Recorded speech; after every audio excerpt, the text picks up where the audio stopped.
Jika Anda bisa menemukan penjamin yang cocok, saya jamin setelah formalitasnya selesai, pinjaman akan cair dalam waktu seminggu. Feng Yu mengepalkan tangannya, merasa sangat gembira. Sepertinya pinjaman pertama akhirnya berhasil. Kovsky bertindak cepat.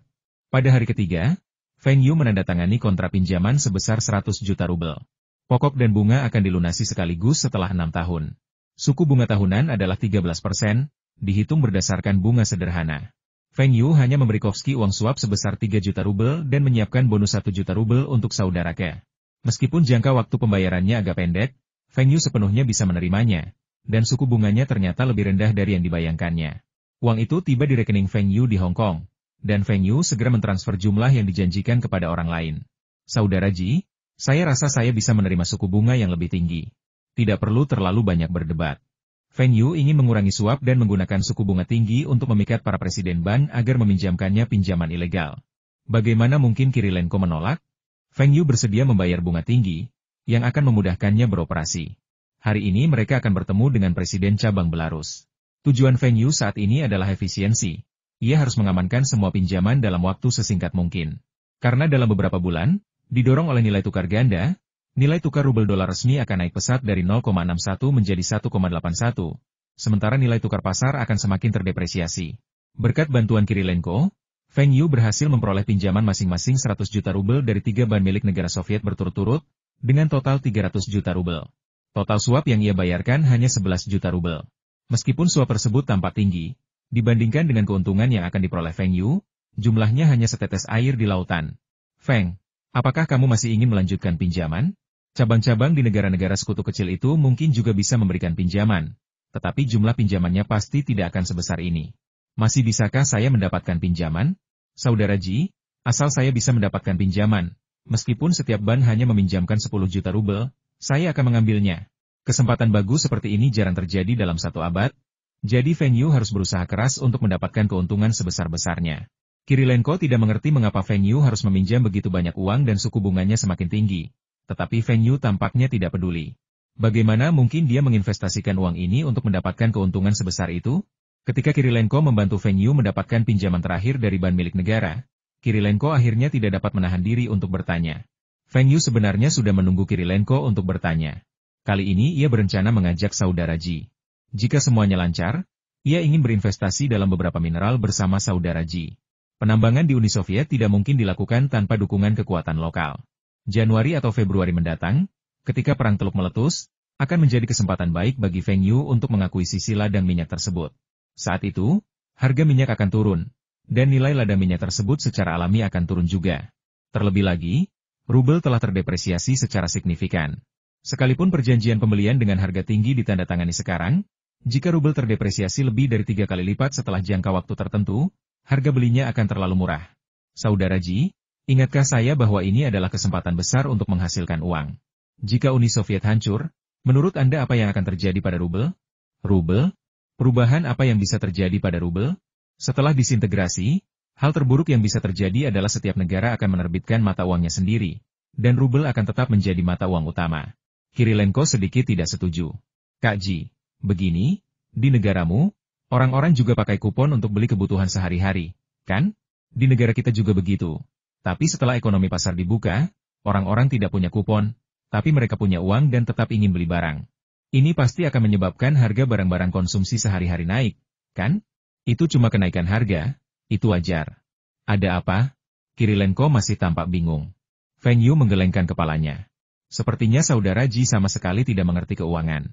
Ketika pasokan lebih sedikit daripada permintaan, harga akan naik dengan cepat, menyebabkan inflasi dan devaluasi mata uang. Apalagi sekarang, ketika pengawasan Uni Soviet terhadap bank-bank asing begitu longgar, bank-bank asing besar dari Eropa dan Amerika Serikat mulai berekspansi dengan cepat di seluruh Uni Soviet. Mereka menggunakan metode-metode licik untuk menarik sejumlah besar rubel dari bank-bank dan lembaga keuangan milik negara Soviet, yang memungkinkan Uni Soviet mencetak lebih banyak rubel dan dengan cepat memperburuk inflasi. Saudara Ji, pernahkah Anda berpikir mengapa bank-bank asing itu mau meminjam begitu banyak dari bank-bank milik negara Anda? Ingatkah Anda apa yang dikatakan Presiden Kochev kepada kami ketika kami sedang menegosiasikan pinjaman di Belarusban? Beliau mengatakan bahwa beberapa bank asing telah meminjam sejumlah besar uang dari Belarusban untuk berinvestasi dalam proyek-proyek teknik tertentu. Apakah menurut Anda ada proyek-proyek tersebut yang layak? Tentu saja mustahil. Kalian benar-benar ingin membangun properti di Uni Soviet kita? Semua orang di Uni Soviet kita punya rumah. Kenapa kita butuh banyak rumah? Kata Kirilenko dengan nada meremehkan. Saat itu ia berpikir para bankir asing itu bodoh. Kalau kita membangun rumah dan menjualnya, kita harus meminta orang lain membelinya untuk menghasilkan uang.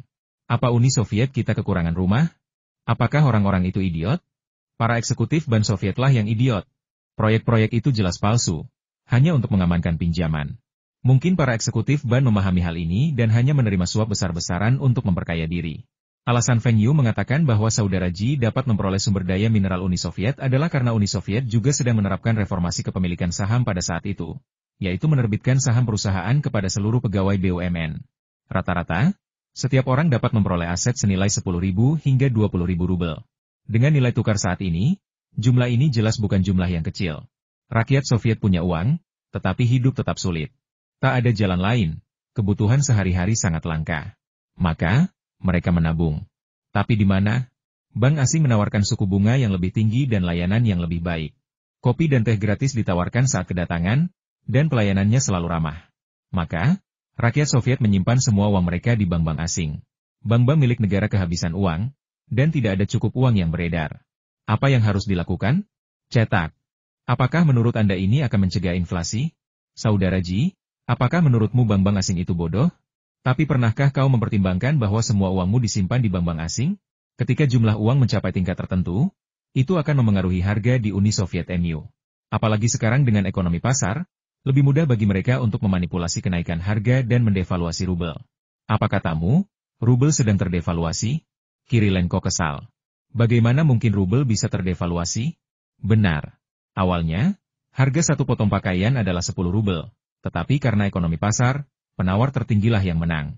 Jadi, harga pakaiannya mungkin menjadi 20 rubel, tetapi Anda tetap membeli pakaian yang sama. Ini secara efektif mendevaluasi rubel hingga setengahnya. Ini akan menyebabkan inflasi. Apakah Anda mengerti inflasi? Kirilenko menggeleng kosong. Apa itu inflasi? Feng Yu sangat marah. Mustahil menjelaskan apapun kepada orang seperti itu yang bahkan tidak mengerti istilah ekonomi dasar. Pokoknya, kalian harus paham bahwa rubel akan terdepresiasi dengan cepat saat ini. Saya akan mengonversi rubel yang saya pinjam menjadi dolar, RMB, atau yen Jepang. Setelah rubel terdepresiasi, saya akan mengonversinya kembali dan saya akan mendapat untung. Mengerti? Jadi itu alasanmu ingin meminjam? Aku penasaran kenapa kamu harus membayar pokok dan bunganya sekaligus. Lalu, katakan padaku, apakah penyusutannya serius? Kirilenko tiba-tiba menyadari bahwa ini adalah ide Feng Yu. Kalau kamu percaya sama aku, cari koneksi sekarang dan ajukan pinjaman sendiri. Aku jamin dalam 3 bulan, rubel akan terdepresiasi drastis. Keuntunganmu setidaknya akan berlipat ganda. Tata letak industri Feng Yu di Uni Soviet, atau dengan kata lain, tata letak industri masa depan Rusia, membutuhkan orang lokal yang kuat untuk bekerja sama. Tidak diragukan lagi, Kirilenko adalah kandidat yang sangat cocok. Orang yang punya koneksi, suka uang, dan mudah tertipu sangat sulit ditemukan. Feng Yu dapat menghasilkan banyak uang dalam situasi saat ini di Uni Soviet, dan Feng Yu tidak harus berperan sebagai orang jahat, tetapi malah dapat berperan sebagai orang baik. Feng, apa yang harus kulakukan dengan pinjaman ini? Atau kau menyarankanku membeli mineral? Kirilenko benar-benar tidak tahu apa tujuan meminjam uang sebanyak itu. Jika kau memberinya 1 juta rubel, dia pasti tahu bagaimana cara membelanjakannya. Tetapi jika kau memberinya 100 juta, dia pasti akan bingung. Benar, kita sedang membeli mineral. Ingat, berapapun harganya, tanda tangani kontraknya dulu. Lalu pastikan untuk membayarnya sebelum akhir tahun atau awal tahun depan. Mengerti? Mata Kirilenko berbinar. Benar. Jika ia menandatangani kontrak sekarang, pada akhir tahun, rubel akan terdepresiasi. Ia kemudian bisa menukar dolar dengan rubel, berpotensi hanya membayar sepertiga dari harga yang ia bayarkan saat menandatangani kontrak, atau bahkan kurang. Sekalipun harganya tinggi, ia tidak akan rugi. Dan karena ia menggunakan pinjaman, itu praktis menguntungkan. Feng, kamu sahabat dan saudara baikku. Jangan khawatir. Aku akan membantumu dengan pinjaman kali ini, dan kamu tidak perlu memberiku produk-produk Cina secara cuma-cuma, kata Kirilenko dengan murah hati. Tidak, di antara teman, janji lebih penting. Aku tidak akan mengurangi sepeser pun. Bercanda. Feng Yu bahkan ingin Kirilenko menerima bantuan ini agar ia dan Kirilenko bisa berinvestasi di pertambangan bersama. Bagaimana mungkin ia membatalkan bantuan ini hanya dengan 5 juta rubel barang? Kirilenko bahkan lebih tersentuh. Feng adalah teman yang sangat baik. Apakah Anda punya saran untuk memperoleh sumber daya mineral? Minyak, besi, batu bara, nikel, palladium semuanya bagus, begitu pula logam langka, yang nilainya akan terus naik. Saya ingat sebagian besar tambang Soviet sekarang tampaknya menjadi perusahaan saham, jadi sebaiknya Anda juga membeli saham para pekerja. Tidak masalah jika Anda tidak punya cukup uang. Saya bisa bekerja sama dengan Anda dan membiarkan Anda mengambil bagian terbesarnya. Feng, mengenalmu adalah hal paling beruntung yang pernah terjadi dalam hidupku. Kirilenko begitu terharu hingga hampir menangis. Feng Yu benar-benar sangat memikirkannya. Feng Yu mengerti bahwa mustahil baginya untuk mengambil bagian terbesar saat ini, tetapi mengingat hubungannya dengan Kirilenko, Kirilenko tidak akan menipunya. Ia tidak yakin tentang pasar lain, tetapi di masa depan, harga mineral-mineral ini di pasar Tiongkok akan meroket. Mungkin dengan bantuan mineral-mineral ini, ia bisa mengenal orang-orang yang lebih berkuasa, asalkan ia tidak memberitahu orang lain bahwa ia memiliki harta yang begitu banyak untuk sementara waktu. Begitu ia mendapatkan identitas pelindung lain, semuanya akan beres. Feng Yu tersenyum dan berkata, "Aku merasa sangat beruntung mengenalmu. Saudara Ji, semakin sedikit orang yang tahu tentang ini, semakin besar keuntunganmu. Jangan khawatir, aku tidak akan memberitahu siapapun, termasuk ayahku. Ingat, bank-bank asing dan uang panas luar negeri itu pasti punya trik tersembunyi. Misalnya, jika mereka mengkritik sistem keuangan Soviet Anda, itu akan menyebabkan semakin banyak orang Soviet menjual saham pabrik dan perusahaan mereka untuk menguangkan. Anda bisa memilih untuk tidak berpartisipasi dalam hal lain, tetapi untuk saham perusahaan pertambangan, ambillah sebanyak yang Anda bisa. Jangan takut kehilangan uang. Jangan biarkan orang Amerika itu menguasai sumber daya mineral negara Anda." Kirilenko berkata dengan tegas, "Siapapun boleh, tapi jangan orang Amerika." "Baiklah. Saya tidak akan mengonversi uang yang dibayarkan perusahaan Anda kepada saya menjadi rubel selama periode ini. Saya akan menyimpannya dalam RMB di bank." "Feng, tunggu kabar baik saya." Perkemahan musim panas telah berakhir, tetapi Feng Yu belum kembali bersama tim karena masalah peminjaman. Feng Yu dan Kirilenko saling menelepon, dan tidak ada yang peduli tentang masalah tersebut. Pada awal Agustus, Feng Yu menerima pinjaman terakhirnya dan bersiap untuk kembali ke Harbin. Pinjaman ini jauh lebih besar dari yang ia perkirakan. Sambil mengambil pinjamannya sendiri, Kirilenko juga membantu Feng Yu mendapatkan lebih banyak pinjaman dari bank-bank di negara-negara kecil. Jumlah terbesar adalah 30 juta rubel, dan yang terkecil 10 juta rubel. Ia berhasil mendapatkan 120 juta rubel lagi untuk Feng Yu. Kirilenko sendiri juga meminjam uang dari banyak bank, bahkan dari bank-bank Rusia, dan ia meminjam jumlah terbesar. Bekerja untuk diri sendiri dan bekerja untuk teman menghasilkan hasil yang berbeda. Kirilenko bisa menawarkan aset jaminan yang lebih sedikit daripada Feng Yu, tetapi ia bisa meminjam lebih banyak.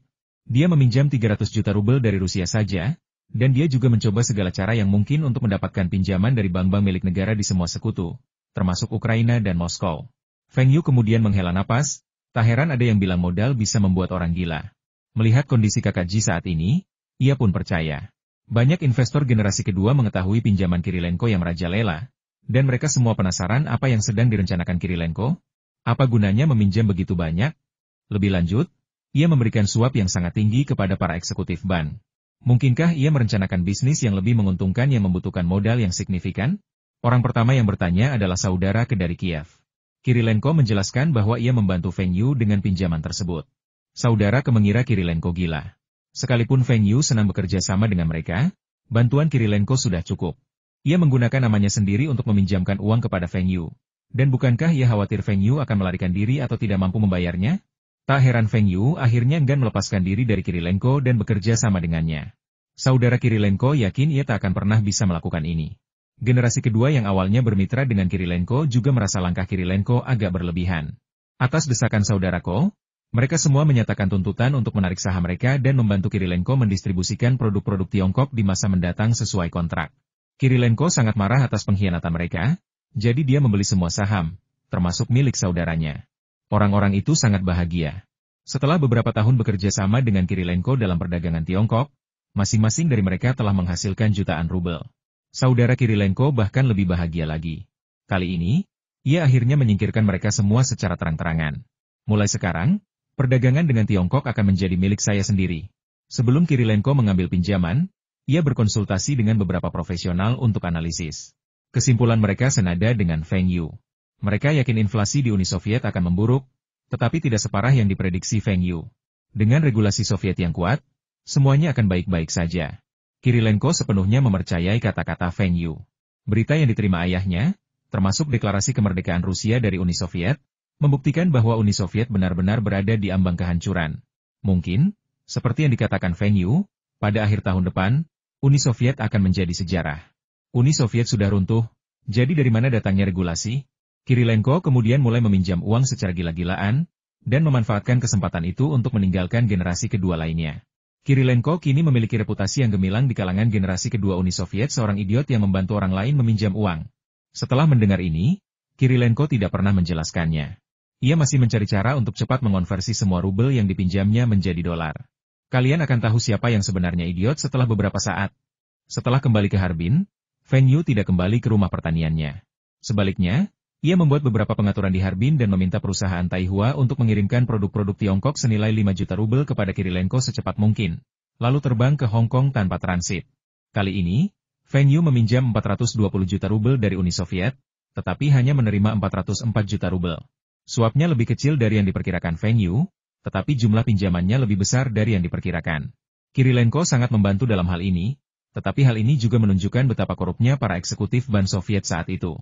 Pinjaman Soviet tidak ditransfer ke rekening domestik, melainkan ke rekening pribadi Feng Yu di Hong Kong. Feng Yu datang ke Hong Kong kali ini untuk segera menukar rubel tersebut dengan mata uang asing lainnya, seperti dolar AS, pound, atau yen. Jika tidak dapat ditukarkan sepenuhnya, maka akan ditransfer kembali ke rekening ICBC di Tiongkok dan secara otomatis dikonversi menjadi RMB. Tentu saja, Feng Yu tidak ingin menipu orang-orangnya sendiri jika dia bisa menipu orang lain. Apalagi jika dia menipu ICBC, dia mungkin akan dibalas oleh mereka nanti. Ketika Feng Yu datang ke Hong Kong, Fu Guangzheng tentu saja harus keluar untuk menyambutnya. Ia sebenarnya agak malu bertemu Feng Yu. Lagi pula, keluarganya telah merebut saham perusahaan AIWA yang diincar Feng Yu. Meskipun Feng Yu tidak mengatakan apa-apa, ia jelas tidak senang karena sudah lama sekali ia tidak menelepon. Mereka pun akan sama saja, tetapi kepentingannya tetap ada, terutama karena kakak tertua Fu Guangzheng berusaha keras membujuknya. Ayahnya telah membuat keputusan, dan Fu Guangzheng tidak punya pilihan. Sebenarnya, Fu Guang berencana menjual saham tersebut kepada Feng Yu. Ia yakin Feng Yu akan mendapat untung dan bahkan meminta bantuannya. Namun, ayahnya tidak mendengarkan nasihatnya karena ia berkata Feng Yu jelas tidak memiliki koneksi kuat di kalangan atas Tiongkok. Ia hanya memiliki beberapa saluran informasi. Kalau tidak, ketika berinvestasi di pabrik peralatan listrik Taihua di Guangdong, Feng Yu tidak akan membiarkan Fu Guangzheng maju dan memberikan 20% sahamnya. Bukankah cukup hanya menyapa orang di belakangnya?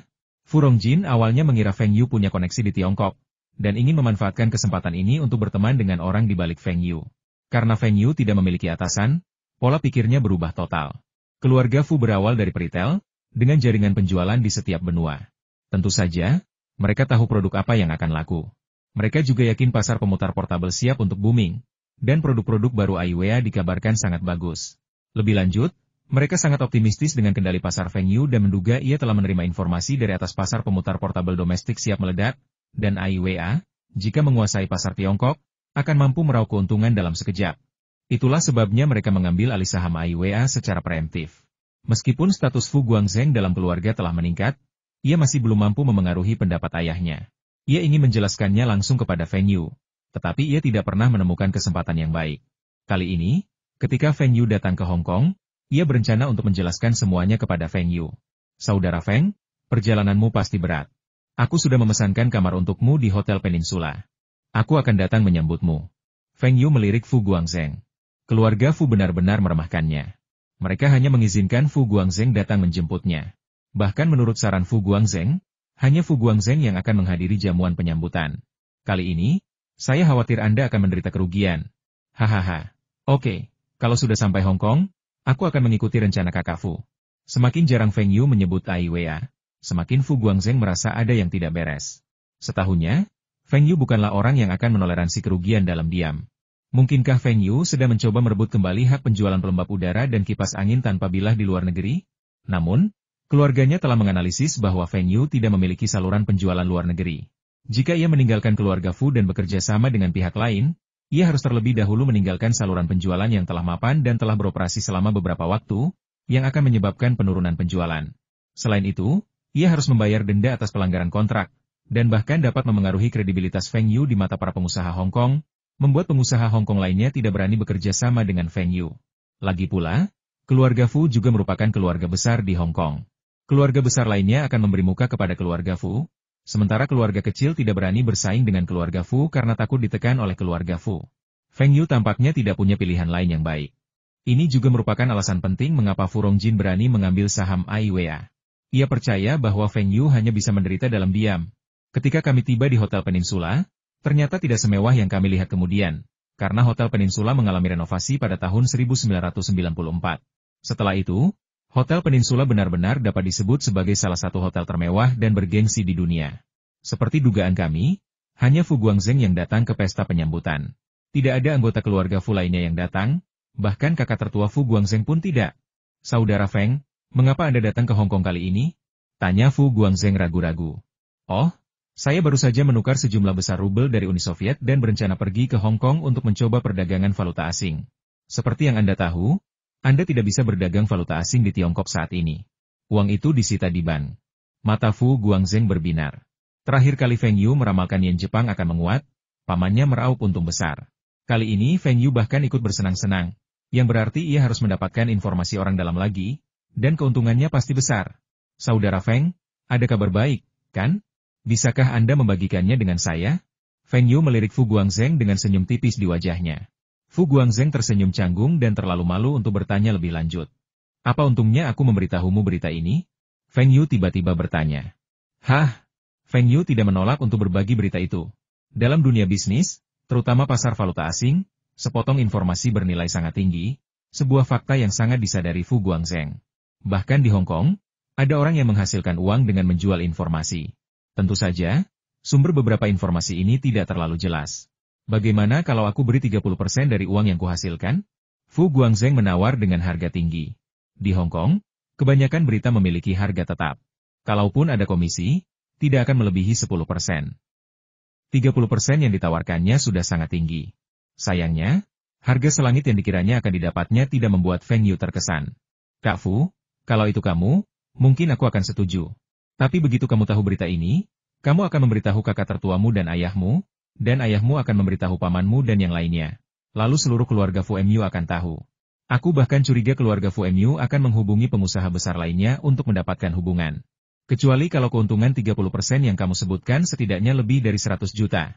Fu Guangzheng awalnya merasa sedikit malu, tetapi langsung tercengang oleh 100 juta yuan yang disebutkan Feng Yu. Keuntungan 30%, lebih dari 100 juta yuan. Apakah maksud Feng Yu keluarga Fu bisa menghasilkan lebih dari 300 juta yuan kali ini? Ini masalah besar. Bukan hanya ayahnya, tetapi seluruh keluarga Fu pasti akan tertarik. Fu Guangzheng tentu saja tidak bisa mengambil keputusan. Ia harus kembali dan memberitahu ayah dan pamannya, lalu mendiskusikannya.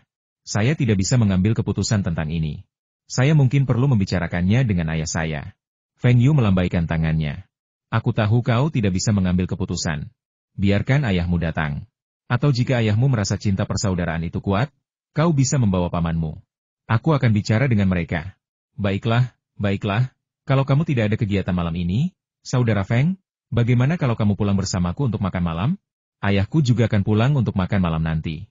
Feng Yu tersenyum dan berkata, oke. Sore harinya, Fu Guangzheng mengantar Feng Yu pulang ke rumah Fu Rongjin. Meskipun disebut rumah besar, sebenarnya tidak terlalu besar, hanya sebuah villa 2,5 lantai. Luasnya kurang dari 300 meter persegi, dengan rumah kaca kecil dan garasi, tetapi tidak ada kolam renang.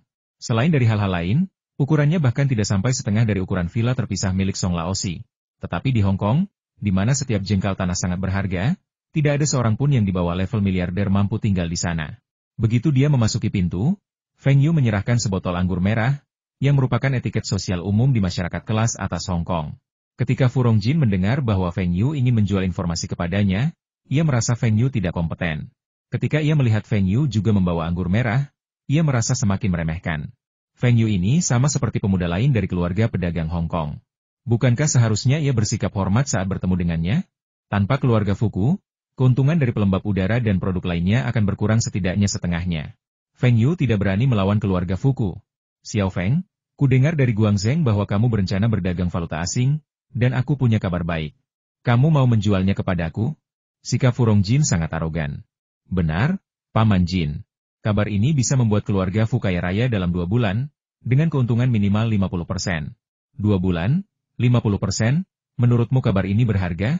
Tanya Feng Yu yakin. Fu Rongjin menyipitkan matanya. Dalam 2 bulan, ia telah meraup keuntungan 50%. Mungkinkah Feng Yu mendapat kabar bahwa mata uang suatu negara akan terapresiasi atau terdepresiasi secara signifikan? Apakah Anda berbicara tentang apresiasi yen? Fu Rongjin merasa bahwa yen adalah mata uang valuta asing yang paling fluktuatif di pasar. Namun, ia sudah tahu bahwa yen akan terus menguat, jadi berita ini tidak lagi relevan. Feng Yu menggelengkan kepalanya. Saya sudah pernah menyebutkan yen Jepang kepada putra Anda sebelumnya. Meskipun menguntungkan, mungkin tidak akan untung 50% dalam 2 bulan. Lagi pula, ada fluktuasi, jadi ada kemungkinan kita tidak akan menghasilkan uang sama sekali. Yen yang saya bicarakan ini akan naik signifikan dalam 2 bulan. Pikiran Fu Guangzheng tergerak, dan tiba-tiba ia teringat apa yang dikatakan Feng Yu kepadanya siang tadi. Feng Yu telah menukar sejumlah besar rubel dari Uni Soviet. Mungkinkah rubel akan menguat? Feng Yu melanjutkan, rubel akan menguat. Sejak tahun lalu, Uni Soviet mengumumkan akan beralih dari sistem nilai tukar tetap ke sistem nilai tukar ganda. Sejak saat itu, nilai rubel terus berfluktuasi di pasar valuta asing, bahkan sedikit menurun. Namun, saya baru saja kembali dari Uni Soviet dan menerima berita penting pemerintah Soviet sedang mendorong revaluasi rubel untuk mencegah inflasi domestik. Saat ini, nilai tukar rubel terhadap dolar di pasar valuta asing telah jatuh ke 0,81, level terendah dalam 2 tahun. Pemerintah Soviet berencana untuk mengembalikan nilai tukar ke 0,61 pada akhir tahun lalu, atau bahkan ke 0,51. Menurut Anda, berapa keuntungan yang akan didapat dari hal ini? Fu Rongjin menghisap pipanya dan berpikir dalam hati. Dia tahu rubel sedang terdepresiasi, dan keluarga Fu juga memiliki bisnis di Eropa. Namun, Feng Yu mengatakan bahwa pemerintah Soviet ingin menaikkan rubel, yang seharusnya tidak terlalu sulit dengan kekuatan satu negara. Bahkan mungkin tidak perlu menaikkannya. Selama sistem nilai tukar ganda dihapuskan, nilai rubel akan pulih secara alami. Tiba-tiba ia teringat kakak laki-lakinya, Fu Rongqi, yang baru saja pergi ke Eropa dan mengatakan sedang berinvestasi. Mungkinkah ia berinvestasi dalam rubel? Kakak tertua suka berdagang valuta asing dan menghasilkan banyak uang setiap saat, tetapi ia jarang mengajak ketiga saudaranya. Fu Rongjin sudah lama mengeluh tentang kakak tertuanya. Tetapi kakak tertuanya adalah kakak tertua dan pemimpin keluarga Fu, dan asetnya beberapa kali lipat dari total ketiga saudaranya. Ia berani marah tetapi tidak berani bersuara. Mungkinkah Big Brother akan memeriksa pasar rubel kali ini? Bersiap untuk mulai berspekulasi dalam rubel? Memang benar, dan Big Brother tetap tidak berencana membawa ketiga saudara itu bersamanya kali ini. Waktu itu, Pak Tua sangat menyayangiku. Kalau kamu bukan anak tertua, bagaimana mungkin kamu mewarisi sebagian besar harta keluarga? Kalau Pak Tua memberiku sebagian besar harta keluarga, keluarga Fu pasti sudah jadi keluarga terbesar di Hong Kong sekarang. Bukankah kau, Fu Rongqi, selalu menguliahi kami, bilang aku tidak cocok di bidang keuangan, terutama valuta asing? Kali ini, aku akan menunjukkan kepadamu bahwa aku, Fu Rongjin, sama hebatnya dalam valuta asing sepertimu. Xiao Feng, keluarga kita sudah tahu tentang ini. Kamu seharusnya tahu bahwa bosku suka berdagang valuta asing dan memiliki tim analisis keuangan yang beranggotakan puluhan orang. Tapi kamu mengatakan ini karena kebaikan hati, jadi aku harus memberimu sesuatu sebagai balasannya. Jadi, kali ini aku akan memberimu $1 juta AS untuk informasimu. Bagaimana menurutmu? Fu Rongjin tertawa dalam hati. Feng Yu masih muda. Sekarang setelah berita itu terungkap, semua itu tidak ada gunanya. Fu Guang menatap ayahnya dengan kaget. Nilai rubel sedang naik. Kapan dia tahu tentang ini? Kenapa aku tidak tahu pamanku berspekulasi dengan rubel? Feng Yu menginginkan dividen 100 juta yuan, tetapi ayahnya hanya setuju dengan $1 juta. Dengan perbedaan yang begitu besar, bisakah Feng Yu setuju? Paman Jin, daripada memberiku $1 juta, kenapa kau tidak menjual sahammu di AIWA saja? Aku bisa membayarmu $5 juta. Feng Yu mengungkapkan pikirannya. Fu Guangzheng berpikir, seperti dugaannya, Feng Yu masih menginginkan saham AIWA. Harganya sangat tinggi. Ia hanya tidak tahu bagaimana ayahnya akan menjawab. Fu Rongjin mengangkat alisnya. Oh, saya memberikan saham AIWA kepada bos Guangzheng. Sebagai seorang ayah, tidak pantas bagi saya untuk mengambil alih semua urusan putra saya. Guangzheng, habiskan beberapa hari ke depan bersama Xiao Feng dan bersenang-senanglah di Hong Kong. Bisnismu di daratan berkat perhatian Xiao Feng. Implikasinya adalah bahwa keluarga Fu sedang mengurus bisnis Feng Yu di luar negeri. Feng Yu mencibir dalam hatinya, aku memberimu kesempatan, tapi kau tidak tahu bagaimana memanfaatkannya. Kalau kau tertipu kali ini, jangan salahkan aku. Lupakan saja, Paman Jin. Karena keluarga Fu sudah tahu beritanya, percuma saja aku mengumpulkan uang. Hei, aku mencium aroma makanan yang lezat. Bisakah kita makan sekarang? Hahaha, baiklah, kita makan dulu, nanti kita bicarakan yang lain. Fu Rongjin sangat puas dengan pengertian Feng Yu. Setelah makan malam, Fu Rongjin meminta sopir untuk mengantar Feng Yu kembali ke hotel. Kali ini, Ia bahkan tidak meminta Fu Guangzheng untuk mengantarnya. Kakak kedua ini sama sekali tidak mengerti bisnis. Mana yang lebih penting, kesetiaan atau uang? Ketika uangmu cukup, teman-teman yang telah pergi akan kembali kepadamu. Furo masuk ruang kerja dan menelepon beberapa kali seorang pialang keuangan yang dikenalnya, menanyakan tentang nilai tukar rubel saat ini, dan kemudian menanyakan apakah nilai tukar rubel dapat naik jika pemerintah Soviet menarik naik rubel. Pialang keuangan itu memikirkannya dan menjawab, ya, unta yang kurus lebih besar daripada kuda. Sekalipun Uni Soviet sedang mengalami resesi ekonomi, ia masih dapat mengendalikan nilai tukar mata uangnya. Terlebih lagi, Uni Soviet telah mengekspor emas dalam jumlah besar tahun ini, dan harga emas juga sedang naik, sehingga Uni Soviet masih dapat menghasilkan banyak uang. Pialang keuangan miskin itu hanya menjawab bahwa jika pemerintah Soviet meningkatkan rubel, nilai tukar rubel mungkin naik, tetapi dia tidak mengatakan bahwa nilai tukar rubel pasti akan naik. Keserakahan Fu Rongjin telah membutakannya terhadap risiko. Ia sangat puas dengan jawaban pialang tersebut. Feng Yu mengatakan yang sebenarnya, rubel memang akan menguat. Ia akan mengambil risiko besar kali ini, menginvestasikan semua dana likuidnya dan menggunakan leverage berjangka untuk meraup untung besar. Feng Yu, seorang warga daratan, sama sekali tidak tahu apa itu perdagangan falas. Ia bahkan tidak tahu prinsip leverage. Untung 50%, pasti minimal 500%, atau bahkan 1000%. Takdirku adalah menghasilkan banyak uang. Keesokan paginya, Feng Yu menerima telepon dari Fu Guangzheng di kamar hotelnya dan menolak tawaran Fu Guangzheng untuk menemaninya. Feng Yu berkata ia ingin berbelanja sendiri dan akan mencari Fu Guangzheng jika diperlukan. Saat hendak keluar, Feng Yu naik taksi dan duduk di kursi belakang. Ia menoleh ke belakang dan melihat sebuah mobil mengikutinya. Senyum sinis tersungging di sudut mulut Feng Yu. Aku khawatir kamu tidak akan mengikutiku. Kalau kamu mengikuti, berarti kamu sudah terpancing. Trik sederhana seperti itu hanya untuk orang serakah. Anak buah Fu Rongjin menyaksikan Feng Yu memasuki HSBC dan segera pergi ke jalan untuk meneleponnya agar melapor. Berita ini semakin memperkuat keyakinan Fu Rongjin dalam membeli rubel.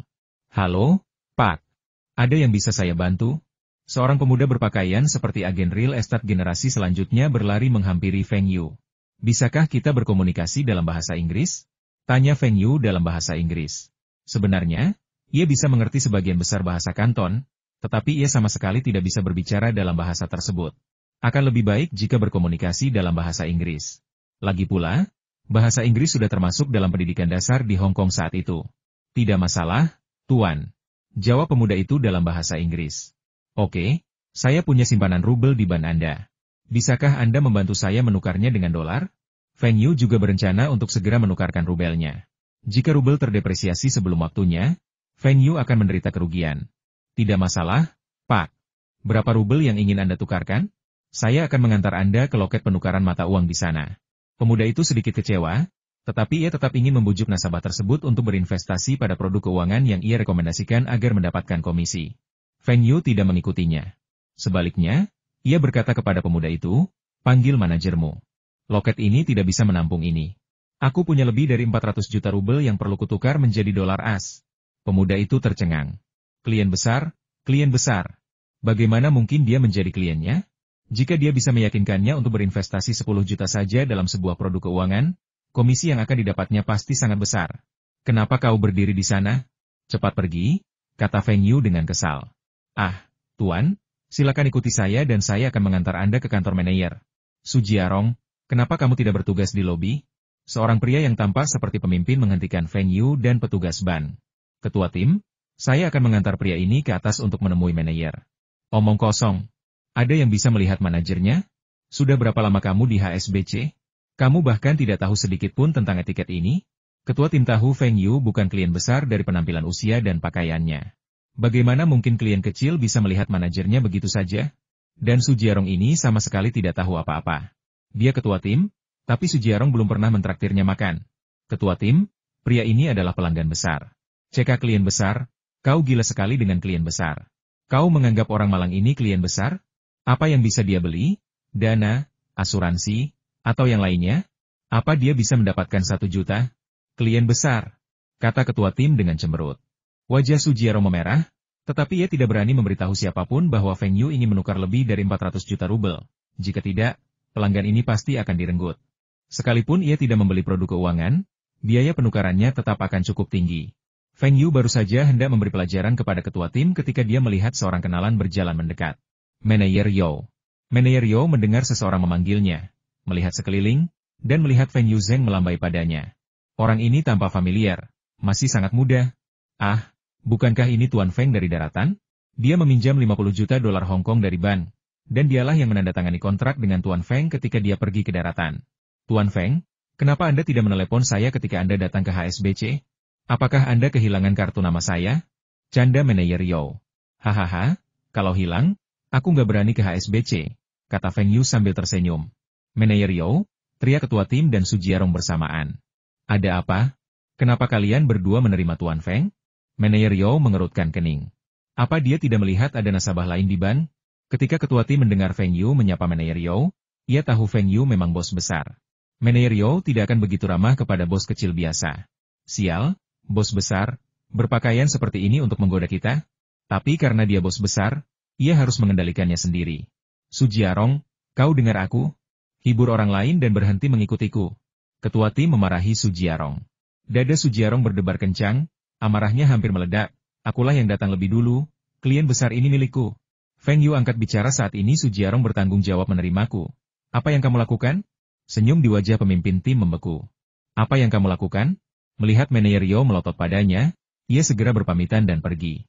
Kehilangan komisi memang kerugian kecil, tetapi jika manajer Yao memecatnya, bank lain juga tidak akan menginginkannya, dan itu akan menjadi kerugian besar. Tuan Feng, ada urusan apa Anda di HSBC? Silakan telepon saja, kata manajer Yao antusias. Ia penasaran dengan urusan apa yang membawa Feng Yu dari Tiongkok daratan ke HSBC di Hong Kong. Saya ingin menukar semua rubel di akun saya menjadi dolar. Ini mudah, Xiao Su. Bisakah kamu segera mengurusnya untuk Tuan Feng? Manajer Yao, Tuan Feng punya banyak rubel. Manajer Yao tahu bahwa Feng Yu bisa meminjam 50 juta RMB dari HSBC, jadi bisnisnya pasti cukup besar. Ia memperkirakan batas penukarannya lebih dari 1 juta dolar AS. Apakah ia berencana naik ke ruang VIP? Tuan Feng, berapa rubel yang ingin Anda tukarkan? Lebih dari 400 juta, kata Feng Yu dengan mudah. 4? Lebih dari 400 juta? Manajer Yao juga tertegun sejenak, tetapi ia pantas menjadi seorang pemimpin dan terbiasa melihat uang dalam jumlah besar. Ia langsung bereaksi dan secara pribadi membawa Feng Yu ke atas. Sebagai wakil manajer, ia tidak bisa mengambil keputusan dengan jumlah sebesar itu. Xiao Su, pergilah dan layani pelanggan lainnya. Komisi Tuan Feng untuk pesanan ini pasti bergantung padamu. Dengan janji manajer Yao, Su Jiarong pergi dengan senyum di wajahnya. Ia tidak perlu bekerja dan bisa mendapatkan komisi besar secara cuma-cuma.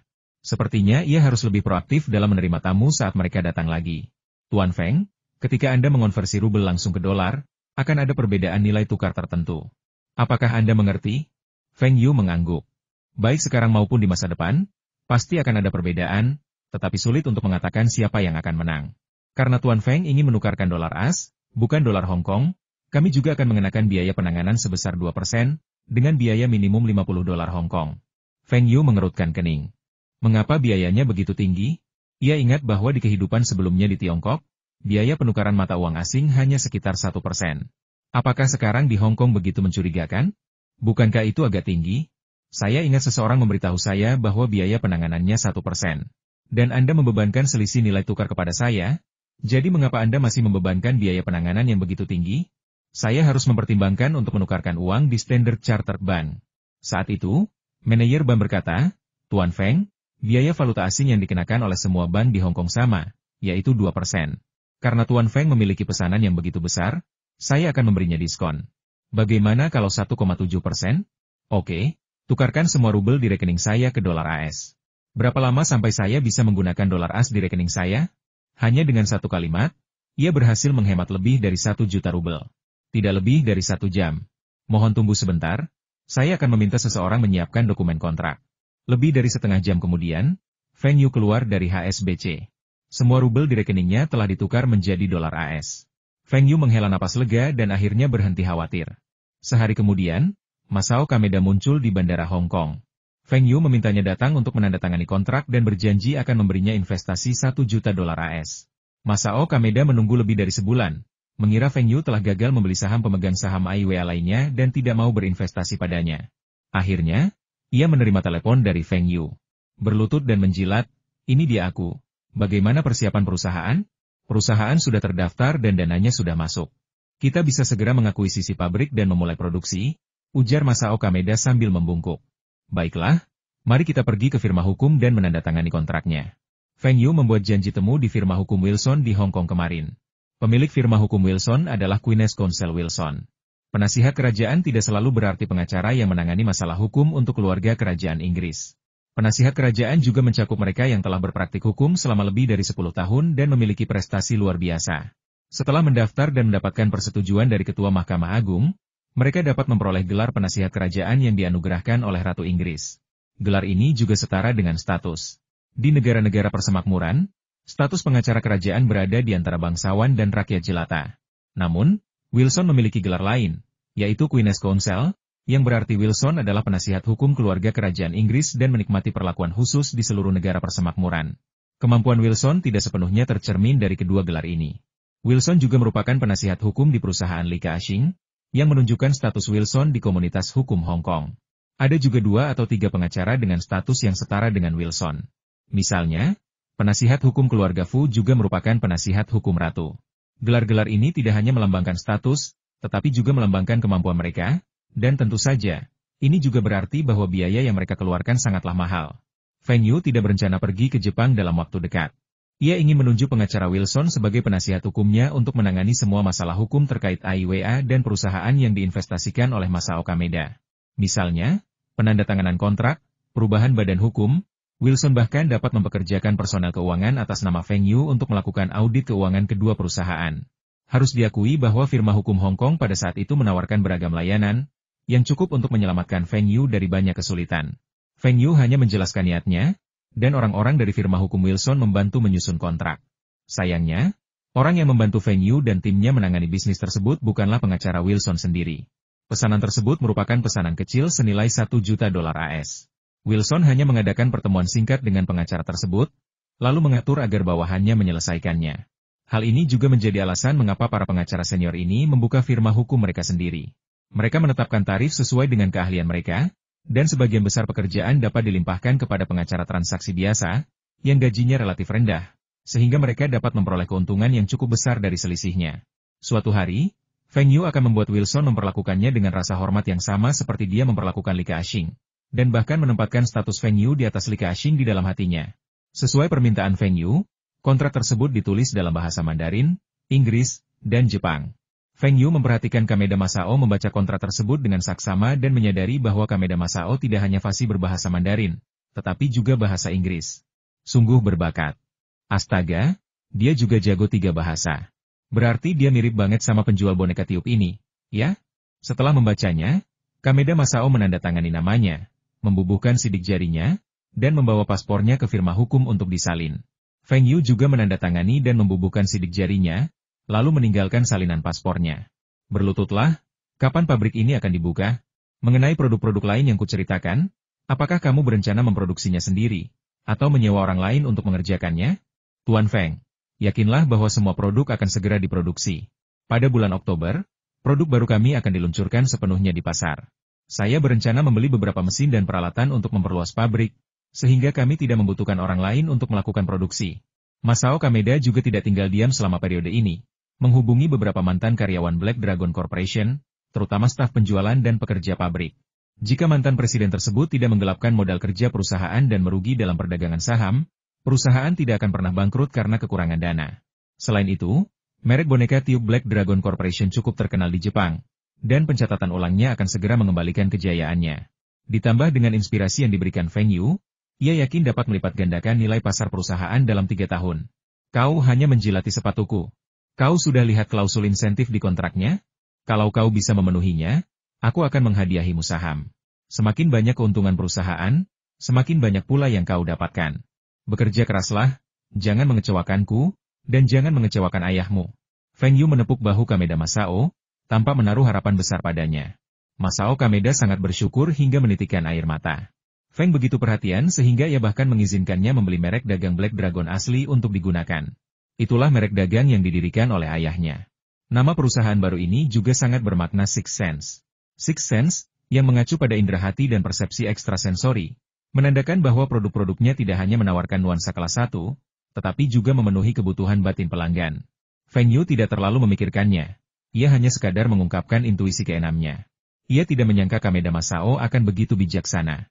Alasan ia mengizinkan Kameda Masao membeli merek dagang Black Dragon adalah karena ia merasa merek dagang tersebut memiliki tingkat pengakuan pasar tertentu dan akan lebih mudah diterima oleh pelanggan dibandingkan produk baru, sehingga menghemat biaya promosi. Alasan Feng Yu meminta Masao Kameda menjadi kuasa hukum adalah karena Feng Yu tidak punya waktu untuk mengelola perusahaan kecil ini. Lagi pula, ia adalah pemegang saham pengendali dan dapat mengambil alih semua kekuasaan perusahaan kapan saja. Adapun saham bonus, itu hanyalah bentuk insentif.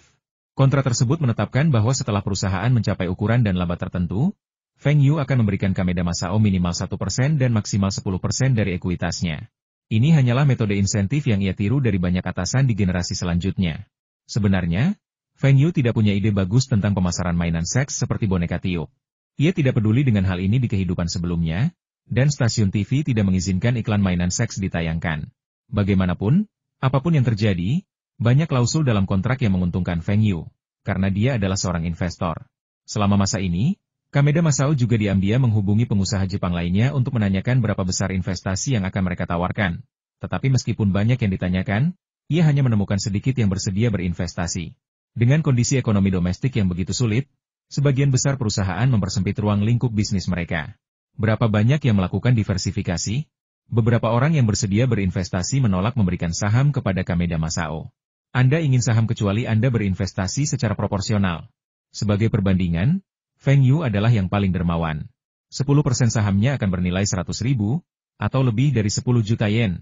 Hal ini juga membuat Kameda Masao semakin berterima kasih kepada Feng Yu. Ia merasa telah bertemu orang baik. Berlututlah dan jilat aku. Begitu kamu kembali, cepat keluarkan produknya. Ingat kataku, selain sentuhan di sana, wajah juga sangat penting. Kalau kamu bisa menambahkan suara erangan elektronik, pasti akan lebih laku. Tuan Feng, saya sudah mengingat semua ini. Akhir tahun depan, saya akan menunjukkan laporan keuangan yang memuaskan. Feng Yu melambaikan tangannya dan berkata, silakan urus kebutuhan fisik kalian para lajang Jepang. Saya di Hong Kong dan ada urusan penting. Dalam beberapa hari terakhir, Furongjin telah menginvestasikan seluruh dananya di pasar berjangka valuta asing, yang jumlahnya lebih dari 400 juta dolar Hong Kong. Ini semua adalah dana likuidnya, dan tanggal pengirimannya 2 bulan kemudian.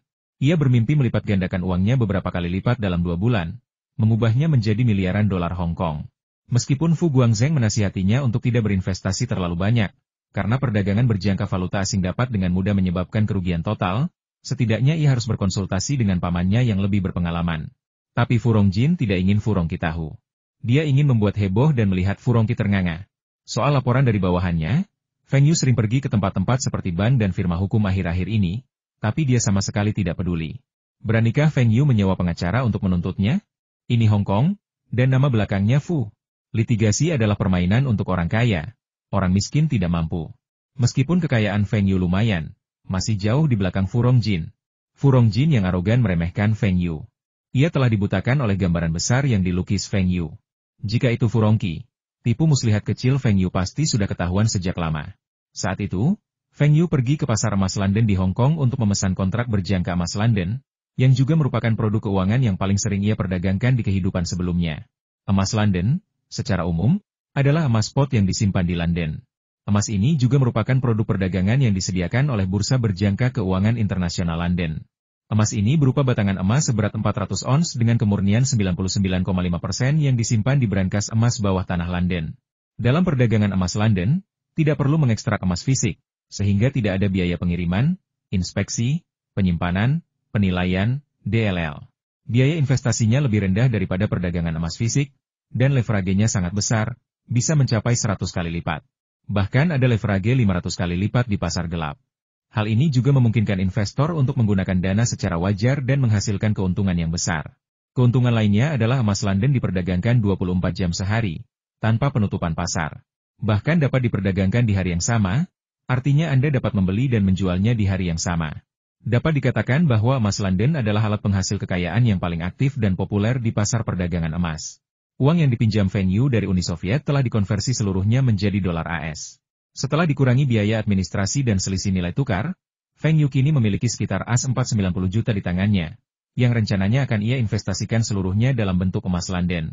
Begitu Feng Yu memasuki pasar emas London di Hong Kong, sekelompok pialang keuangan mendatanginya dan menyerahkan kartu nama mereka, berharap untuk mengelola akun Feng Yu atas namanya dan mendapatkan komisi.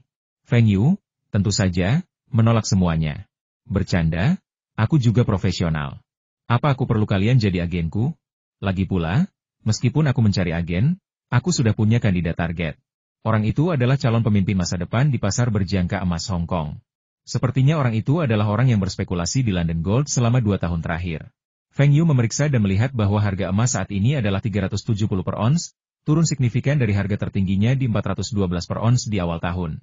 Uni Soviet secara aktif mendorong kenaikan harga emas, karena merupakan salah satu eksportir emas utama dunia dan menghasilkan uang dari penjualan emas. 10 tahun yang lalu, Uni Soviet masih mengandalkan industri untuk menghasilkan uang. Tetapi dalam sekitar 1 dekade terakhir, industrinya menurun tajam, dan mulai terus menjual emas, minyak, dan mineral lainnya sebagai sumber pendapatan utama negara. Dapat dilihat bagaimana perkembangan Uni Soviet dalam 10 tahun terakhir. Tidak ada negara besar yang dapat bertahan hidup dengan menjual sumber daya mineral. Dari sudut pandang ini, disintegrasi Uni Soviet sudah tak terbendung. Feng Yu ingat bahwa harga emas telah jatuh selama 2 tahun terakhir akibat tekanan kuat dari kelompok keuangan Amerika yang dipimpin oleh Fanta. Tampaknya ini dimulai pada bulan Oktober tahun ini, tetapi Feng Yu tidak ingat waktu pastinya. Namun setidaknya hingga akhir September, harga emas akan terus naik, dan diperkirakan mencapai lebih dari 390 per ons.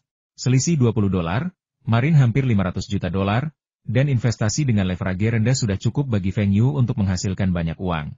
Feng Yu segera membuka akun dan mulai melakukan pemesanan, membeli pada harga saat ini dan menjual pada harga batas. Harga jual berkisar antara AS380 hingga AS390. Artinya, ketika harga ini tercapai, saham akan dijual secara otomatis. Setelah dikurangi biaya penanganan, dana akan disetorkan ke akun Feng Yu yang telah dibuka. Memperdagangkan beberapa order seperti ini dapat mengurangi risiko. Harga emas berfluktuasi setiap hari, terkadang lebih dari 10. Leverage yang tinggi dapat menyebabkan kerugian jika Anda tidak berhati-hati. Feng Yu tidak punya waktu untuk terus-menerus memantau posisinya, jadi diversifikasi ke beberapa order adalah pendekatan yang paling aman. Feng Yu menempatkan pesanan di beberapa jendela berbeda, masing-masing dengan jumlah berbeda, yang terkecil adalah $1 juta AS dan yang terbesar adalah $10 juta AS. Selama beberapa hari berturut-turut, Feng Yu terus memesan, tetapi tampaknya tidak ada satupun pesanan yang terkirim. Aksi belanja Feng Yu yang gila-gilaan ini menarik perhatian banyak orang. Siapa pemuda ini? Dia datang ke sini setiap hari akhir-akhir ini, dan sepertinya aku juga melihatnya di malam hari. Memesan banyak sekali. Meskipun setiap pesanannya hanya yang terkecil, jumlahnya tetap saja banyak. Namun, sepertinya dia adalah investor retail. Beberapa investor retail juga datang dan ingin mengobrol dengan Feng Yu, menganalisis situasi satu sama lain, dan melihat pendapat pihak lain. Apakah emas London akan terus turun atau naik lagi? Sayangnya, Feng Yu hanya bisa berbahasa Inggris, dan sepertinya dia tidak mengerti bahasa kantor mereka. Mungkinkah dia dari Skotlandia? Tapi dilihat dari aksennya, dia sepertinya bukan orang Inggris. Meskipun Feng Yu bisa berbahasa Inggris, aksennya bukan aksen Cockney. Dia telah belajar bahasa Inggris Amerika, dan pengucapannya sedikit berbeda. Feng Yu terus mengobrol dengan mereka, mencoba mencari tahu apakah ada orang berbakat lain selain pria hebat dari kehidupan sebelumnya. Hong Kong bisa dianggap sebagai pusat keuangan Asia, jadi wajar saja jika ada banyak orang yang bekerja di bidang keuangan. Semakin banyak orang di sana, semakin besar kemungkinan munculnya orang-orang berbakat. Setelah mengobrol sebentar, Feng Yu merasa agak kecewa. Orang ini pastilah seseorang yang benar-benar melihat potensi, enggan membicarakannya dengan orang lain, dan berharap bisa meraup untung besar dalam diam. Mereka yang datang untuk berbicara dengan Feng Yu entah tidak sejalan dengan topik atau berspekulasi bahwa harga emas akan anjlok dalam jangka pendek. Feng Yu tidak melihat ada orang yang layak direkrut. Setelah menginvestasikan semua dolar as di emas berjangka London, Feng Yu menelepon Fu Guangzheng untuk mengucapkan selamat tinggal dan berencana untuk kembali ke Harbin. Setelah mengetahui bahwa Feng Yu telah naik ke pesawat, Fu Rongjin bertanya kepada bawahan yang telah mengawasi Feng Yu, apa yang dilakukan orang ini beberapa hari terakhir ini? Dia pergi ke bursa emas London. Apa? Bursa emas London? Dia benar-benar tahu cara menjelajah. Bursa berjangka, bursa bersatu. Apa dia berencana menyelidiki pasar keuangan Hong Kong? Menarik. Fu Rongjin agak skeptis. Ia mendengar dari Fu Guangzheng bahwa Feng Yu suka berinvestasi saham dan telah membeli cukup banyak saham di Tiongkok Daratan. Fu Guangzheng juga membeli beberapa saham di Tiongkok Daratan dan beberapa hari yang lalu mengatakan kepadanya bahwa ia telah menghasilkan uang. Jadi, apakah ia berpikir saham di Tiongkok Daratan tidak cukup menguntungkan dan ingin melihat seperti apa pasar saham Hong Kong? Meskipun pasar saham Hong Kong saat ini tidak bisa dikatakan terlalu buruk, kondisinya juga tidak baik. Jika orang yang tidak berpengalaman masuk, mereka hanya bisa berharap kehilangan banyak uang. Fu Rongjin menyesap sampahnya dengan gembira. Informasi Feng Yu memang akurat. Baru beberapa hari berlalu, Nilai tukar rubel sedikit menguat. Ia menetapkan jangka waktu pengiriman 2 bulan, dan setelah 2 bulan, nilai tukarnya mungkin akan benar-benar naik menjadi 0,51. Dengan leveragenya yang tinggi, ia bisa meraup keuntungan setidaknya 10 kali lipat. 400 juta dolar Hong Kong bisa menjadi 4 miliar. Furongqi bahkan tidak punya uang tunai 4 miliar. Mulai sekarang, aku, Furongjin, akan menjadi kepala keluarga Fu. Tuan Feng, Anda sudah kembali. Wu Zigang kembali ke perusahaan dan melihat Feng Yu sedang minum teh dan mengobrol dengan orang-orang di perusahaan. Suasana hatinya tampak sangat baik. Nah, bagaimana? Apa yang kamu dapatkan dari perjalanan bisnis ini? Feng Yu bertanya sambil tersenyum. Meskipun Wu Zigang sudah menjadi wakil manajer perusahaan perdagangan Taihua, ia tetap bekerja keras. Ketika perusahaan sedang sibuk, ia juga melakukan perjalanan bisnis tanpa mengeluh, yang membuat Feng Yu sangat puas. Nah, pria ini mungkin berencana menikah tahun depan, jadi mengapa tidak memberinya satu set peralatan rumah tangga lengkap? Feng Yu tidak pernah memperlakukan keluarganya dengan tidak adil. Tuan Feng, ide Anda bagus sekali. Kalau kita beriklan di dekat taman kanak-kanak dan sekolah dasar, penjualan Wahaha akan meningkat pesat, kata Wu Zigang bersemangat. Sejak Feng Yu mengakuisisi saham Wahaha, Wahaha juga telah memperoleh hak penjualan di 3 provinsi Timur Laut. Meskipun Wahaha telah beriklan di CCTV tahun lalu, karena kendala produksi, pasar Timur Laut sebagian besar masih belum tersentuh. Bagaimana cara cepat mendongkrak penjualan Wahaha? Iklan di CCTV saja tidak cukup. Setelah mempertimbangkannya, Feng Yu menginstruksikan perusahaan Taihua untuk memberitahu distributor lokal agar memasang iklan di dekat taman kanak-kanak dan sekolah dasar. Orang tua yang menjemput anak-anak mereka tentu akan memperhatikan slogan-slogan iklan Wahaha. Posisi pasar Wahaha selalu pada cairan oral anak-anak, dan slogan iklannya adalah minum Wahaha dan makanan Anda akan terasa lebih nikmat. Orang tua anak-anak ini pun akan saling membandingkan, siapa yang anaknya lebih jago belajar, siapa yang anaknya lebih tinggi, dan sebagainya. Dan pola makan anak memang selalu menjadi masalah yang meresahkan banyak orang tua. Seandainya beberapa tahun yang lalu, apakah anak-anak tidak mau makan? Jika mereka tidak makan, mereka akan kelaparan. Sekarang, setelah kondisi keluarga kami membaik, para kakek nenek enggan membiarkan anak-anak mereka kelaparan. Dan ketika muncul cairan oral khusus untuk anak yang tidak suka makan, apalagi mendengar anak seseorang minum cairan oral Wahaha ini dan sekarang tidak ada masalah makan, apakah menurut Anda orang tua lain akan membelinya? Dikombinasikan dengan kredibilitas iklan CCTV, penjualan Wahaha di Cina Timur Laut dengan cepat terbuka. Wu Zigang melakukan perjalanan bisnis ke Shenzhen kali ini untuk memeriksa situasi penjualan di sana, dan hasilnya membuatnya sangat puas. Metode beriklan di gerbang taman kanak-kanak dan sekolah dasar ini tentu saja bukan ide spontan Feng Yu. Sebenarnya, ide ini dicetuskan oleh Zhong Qingxian dan yang lainnya. Dulu, Wahaha suka menggunakan trik ini untuk mempromosikan produk baru. Nestle Coffee, yang juga mulai mempromosikan dirinya di kampus, secara bertahap menjadi merek minuman kopi terkemuka di Tiongkok. Merek lain termasuk Master Kong dan Uni Presiden. Jenis promosi ini berbiaya rendah dan terutama mengandalkan promosi dari mulut ke mulut, tetapi sangat efektif, menjangkau kelompok konsumen utama. Feng Yu tidak hanya meminta perusahaan Taihua untuk melakukan hal ini, tetapi juga menelepon dan meminta Zhong Qingxian untuk memberitahu distributor di berbagai tempat agar melakukan hal yang sama. Ia adalah pemegang saham Wahaha, dan jika Wahaha menghasilkan uang, ia pun menghasilkan uang. Awalnya, Zhong Qingxian skeptis dengan pendekatan pemasaran ini, tetapi setelah mencobanya, ia mendapati bahwa pendekatan ini ternyata sangat efektif. Awalnya, karena peningkatan kapasitas produksi, terdapat sedikit penumpukan produk, tetapi kini permintaan tiba-tiba melebihi pasokan. Mereka semua sangat terkesan dengan Feng Yu. Tentu saja, pujian Feng Yu tak terelakkan, dan Feng Yu menerimanya dengan senang hati. Namun, Zhong Qingxian dan rekan-rekannya kurang memiliki kosakata untuk memuji orang lain. Wahaha tidak. Setiap perusahaan tempat Feng Yu bekerja seharusnya mendapatkan sesi pelatihan memuji Tuan Feng. Kinerja perusahaan sangat baik dan kondisi keuangannya tidak lagi sulit. Beberapa hari yang lalu, Zhong Qingxian tidak hanya membayar semua gaji yang terutang kepada karyawan oleh Wahaha, tetapi juga memberikan bonus, yang membuat semua karyawan lebih termotivasi. Dengan kondisi seperti ini, kapasitas produksi Wahaha yang baru saja diperluas akan segera tidak mencukupi. Zhong Qingxian mendiskusikan hal ini dengan beberapa pihak dan memutuskan untuk memperluas kapasitas produksi lagi, memanfaatkan peluang untuk sepenuhnya mendominasi pasar cairan oral anak-anak dan membuat produk tiruan lainnya bergantung pada Wahaha. Feng Yu sama sekali tidak keberatan dengan hal ini. Meskipun masih terlalu dini untuk berekspansi sekarang, ia tidak gegabah. Feng Yu bahkan punya pikiran jahat jika Wahaha berekspansi terlalu cepat dan kehabisan dana lagi, ia akan punya alasan untuk terus menyuntikkan modal. Feng Yu mendesak Zhong Qingxian untuk memperhatikan tata letak pasar dan mempertimbangkan masalah transportasi. Jika pabrik akan diperluas di lokasi semula, akan lebih baik membangun pabrik baru, seperti pabrik di dekat Beijing, yang dapat menjangkau seluruh pasar utara, atau pabrik di Jinling, yang dapat menjangkau pasar barat laut. Akan lebih baik jika ada pabrik cabang di 2 atau 3 provinsi, sehingga pasar cairan oral anak-anak nasional dapat dimonopoli. Tetapi mungkin karena nada bicara Feng Yu terlalu bersemangat atau sikapnya terlalu penuh perhatian, Zhong Qingxian mempertimbangkannya dan benar-benar memutuskan untuk menunda perluasan kapasitas produksi hingga tahun depan, yang membuat Feng Yu cukup menyesal.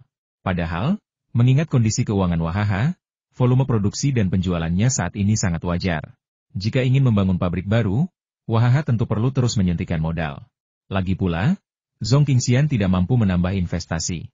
Jika dia terus menyuntikkan modal, rasio kepemilikan saham Feng Yu harus meningkat lebih banyak lagi, yang sangat tidak ingin dilakukan Zhong Qingxian. Wahaha didirikan olehnya. Feng Yu kini memegang 40% saham dan bersedia menjadikannya perwakilan hukum dan manajer umum. Namun, jika rasio kepemilikan saham Feng Yu melebihi 50%, bisakah ia tetap memegang kendali penuh atas Wahaha? Zhong Qingxian telah menanyakannya dan mengetahui bahwa Feng Yu awalnya berinvestasi di sebuah perusahaan mesin Harbin sebagai pemegang saham kecil.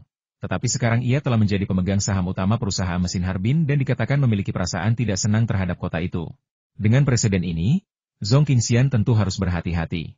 Ia juga memberitahu kedua mitra awal bahwa Wahaha Company pasti akan menghasilkan banyak uang di masa depan dan sahamnya tidak boleh dijual, karena khawatir kedua mitra tersebut akan menjual sahamnya kepada Feng Yu.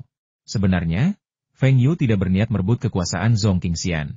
Di kehidupan sebelumnya, Zhong Qingxian mampu membangun Wahaha menjadi raksasa di industri minuman, bahkan menjadi pemimpin. Kemampuannya benar-benar tak diragukan lagi. Feng Yu tidak punya energi untuk mengurus begitu banyak hal. Yang paling ia sukai adalah berinvestasi di industri keuangan. Ini adalah profesi lamanya, dan ia yakin dapat melipat gandakan asetnya selama ia memanfaatkan beberapa peluang. Meskipun Zhong Qingxian dapat memegang kendali manajemen dengan memegang saham pengendali di Wahaha, hal itu pasti akan memengaruhi antusiasmenya. Ia bahkan mungkin meninggalkan Wahaha dan memulai merek lain. Dulu, ada banyak orang berbakat seperti itu. Oleh karena itu, kecuali Zhong Qingxian berinisiatif untuk memintanya, Feng Yu tidak berencana untuk terus berinvestasi di Wahaha. Tujuannya adalah berinvestasi di lebih banyak perusahaan yang pasti akan menghasilkan uang di masa depan.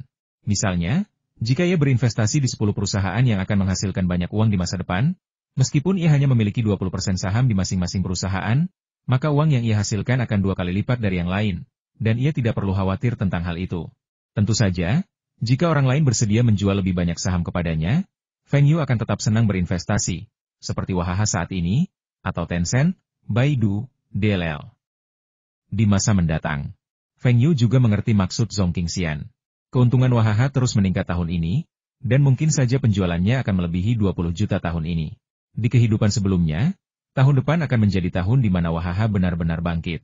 Pada akhir tahun, pinjaman Wahaha pasti akan lunas, dan bahkan mungkin akan ada surplus. Meskipun dana untuk membangun pabrik baru mungkin tidak mencukupi, pinjaman tambahan akan tersedia. Dengan demikian, saham Zhong Qingxian tidak akan terdilusi, dan ia dapat mempertahankan kendali atas Wahaha. Feng Yu menyesalkan bahwa Zhong Qingxian tidak cukup mengenalnya.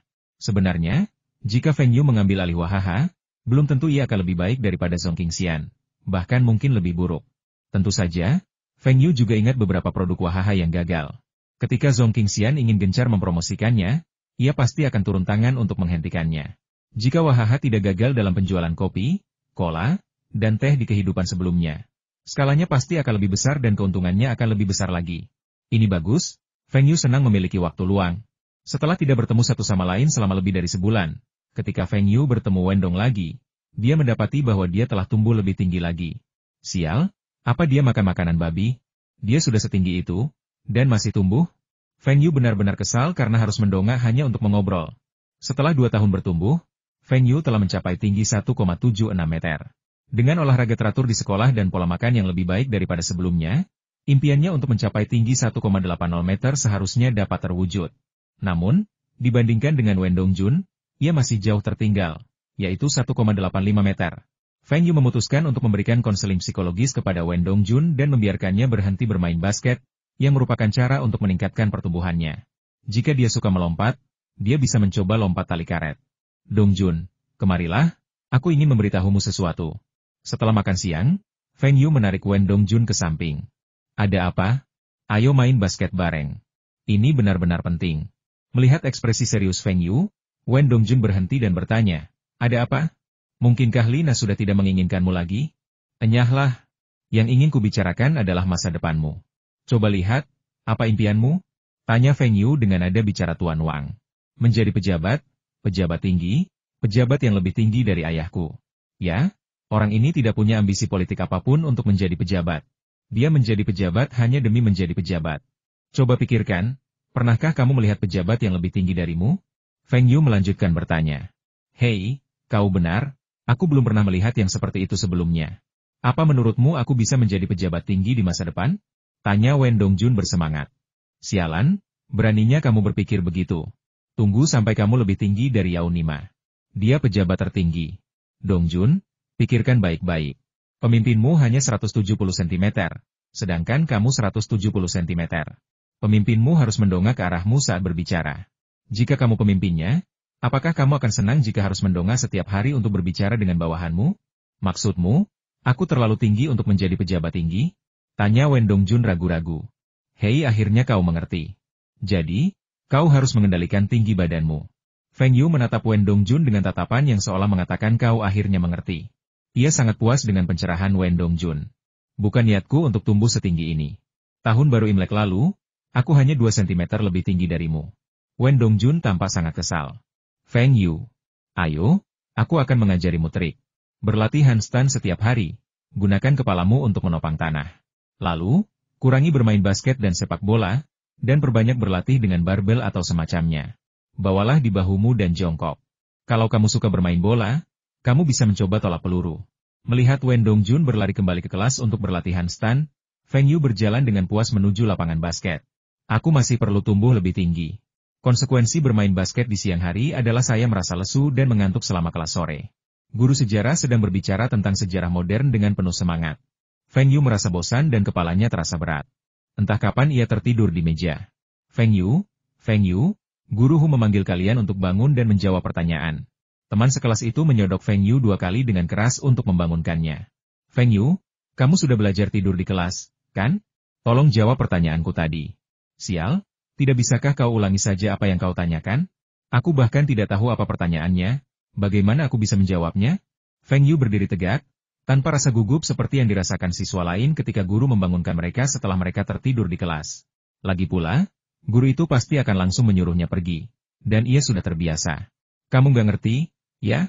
Beberapa siswa menganggap keluarga mereka kaya, jadi mereka nggak serius belajar. Lalu kenapa kamu ke SMP nomor 3 kita?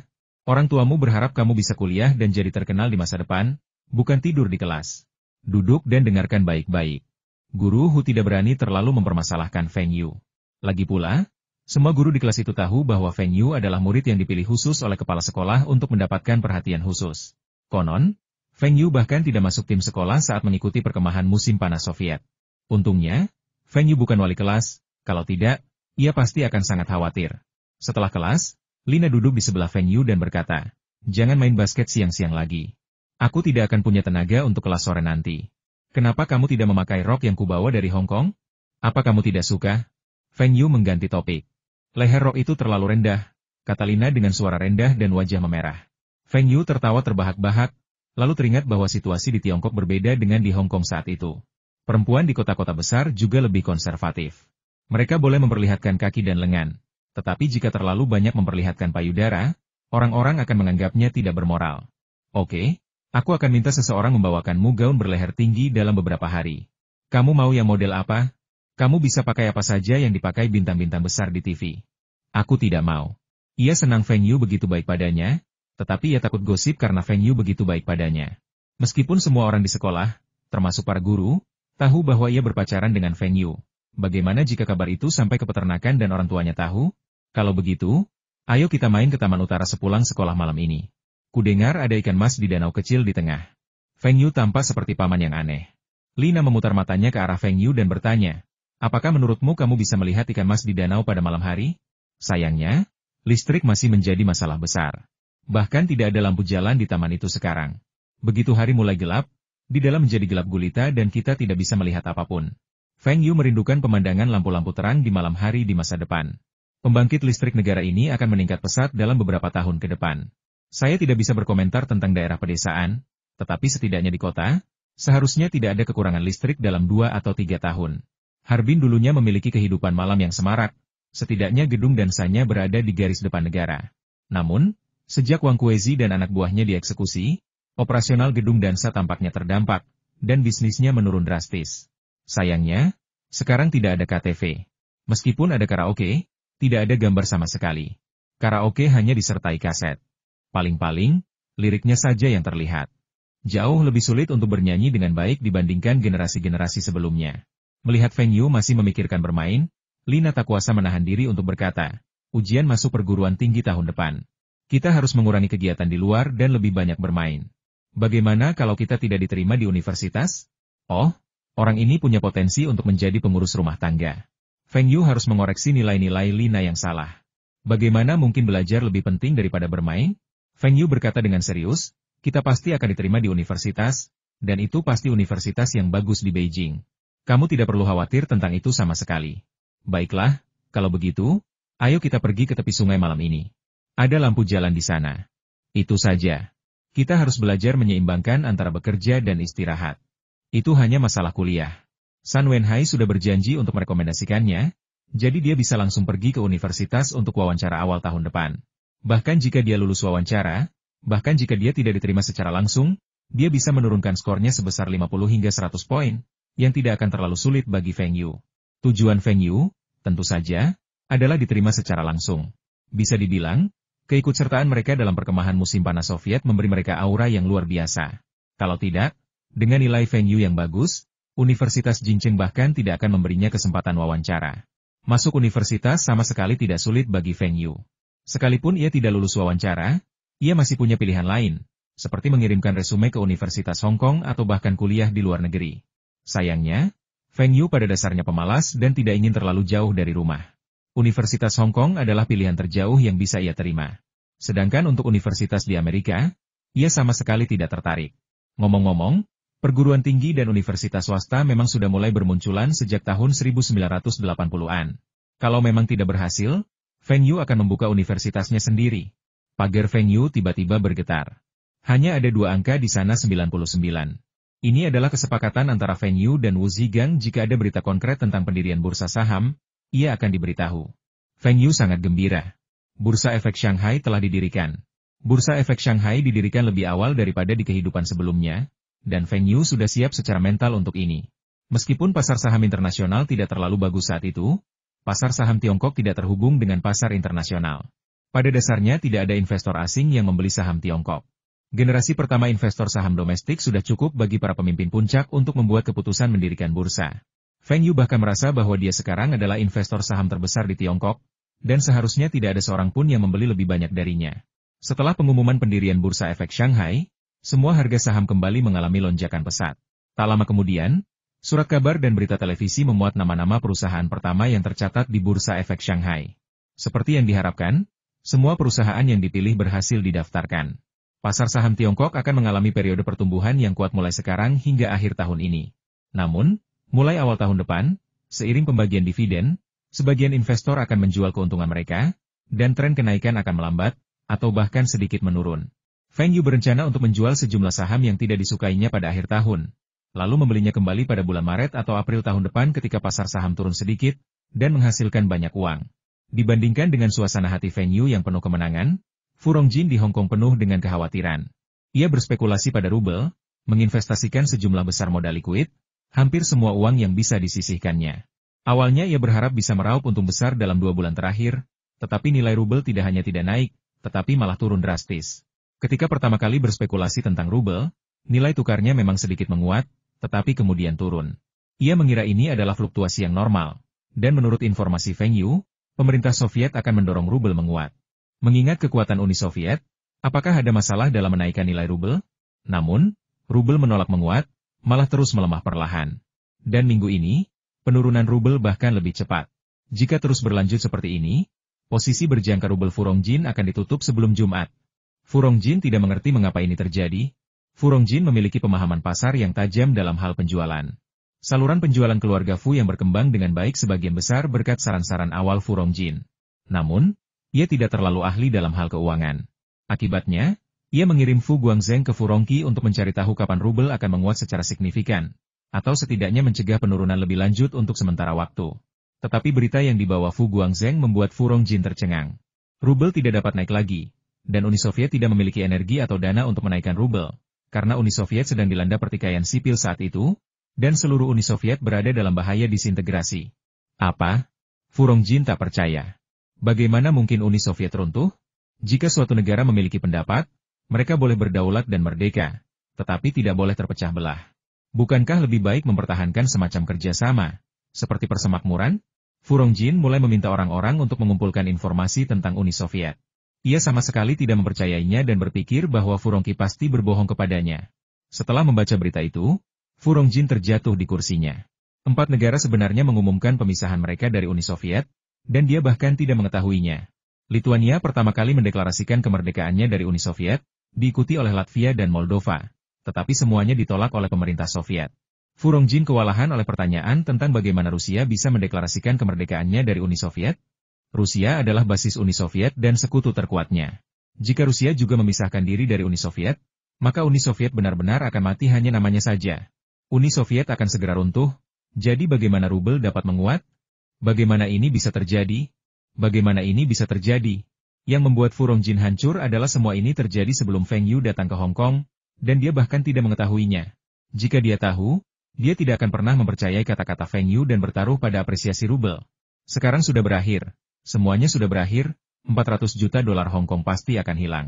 Seperti yang diperkirakan, rubel terus terdepresiasi dan kini harganya mencapai 1,1 rubel 1 dolar. Semua pesanan rubel berjangkanya terpaksa ditutup karena kekurangan dana tambahan. Bukannya dia tidak punya dana tambahan jika menjual asetnya, tetapi dia sekarang mengerti bahwa berapapun uang yang dia tambahkan, dia akan kehilangan segalanya. Jatuhnya rubel tak terbendung. Pada hari ketika 400 juta dolar Hong Kong hilang, Fu Rongjin memanggil Fu Guangzheng kembali ke rumah dan memarahinya, bahkan menamparnya. Setelah Fu Guangzheng bertanya, ia akhirnya mengerti apa yang terjadi. Ia tidak tahu bahwa ayahnya sebenarnya telah menginvestasikan 400 juta dolar Hong Kong. Kekayaan keluarga ayahnya awalnya hanya sekitar 1 miliar dolar Hong Kong, dan ia telah memberikan banyak uang kepada Fu Guangzheng tahun lalu dan tahun ini untuk diinvestasikan.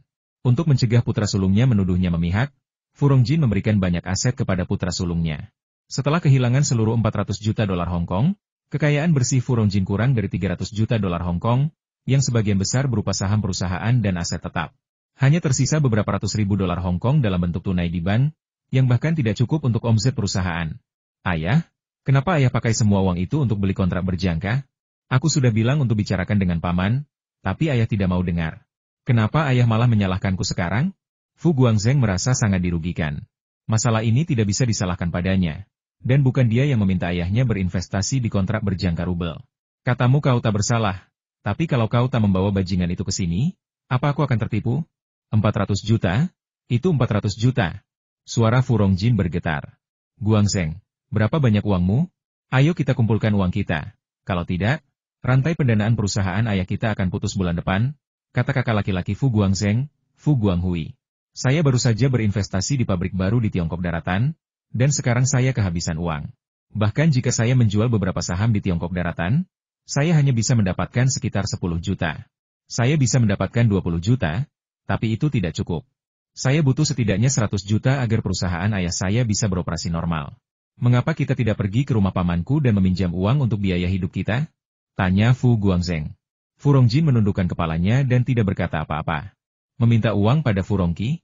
Fu Rongqi pasti akan bertanya kemana uang itu pergi. Apa yang akan dia katakan? Aku kehilangan semuanya saat berdagang rubel berjangka. Fu Rongqi selalu bilang dia tidak cocok di bidang keuangan, tapi dia menolak. Bukankah lucu kalau dia pergi ke Fu Rongqi untuk meminjam uang?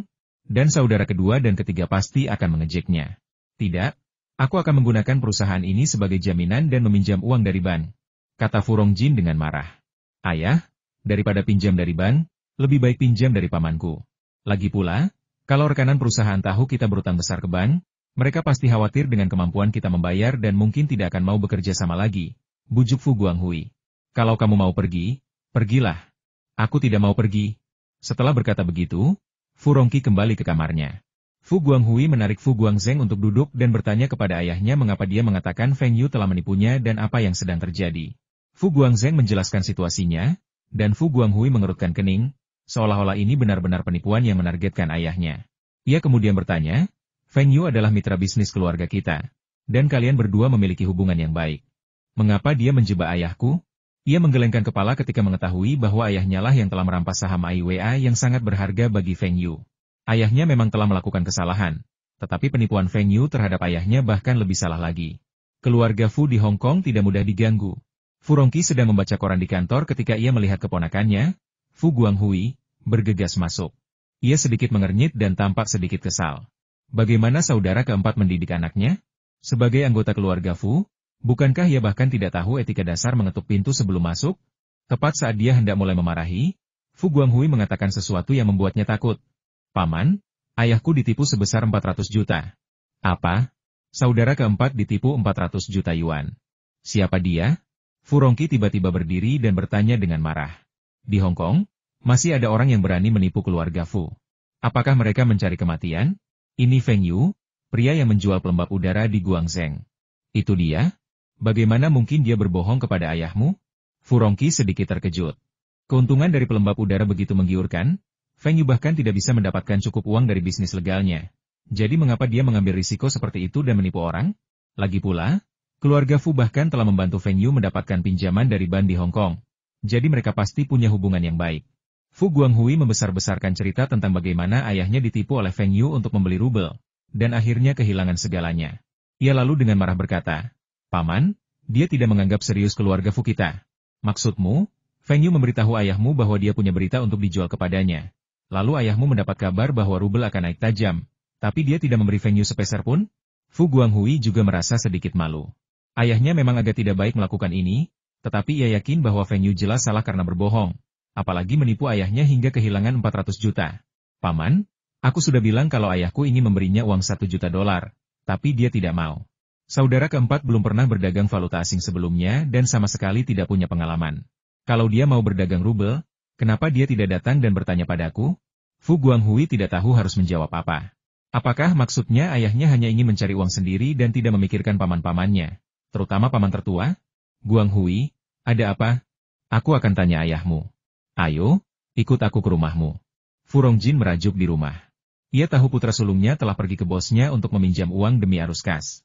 Meskipun ia tidak setuju, ia tahu dalam hatinya bahwa ini adalah cara terbaik.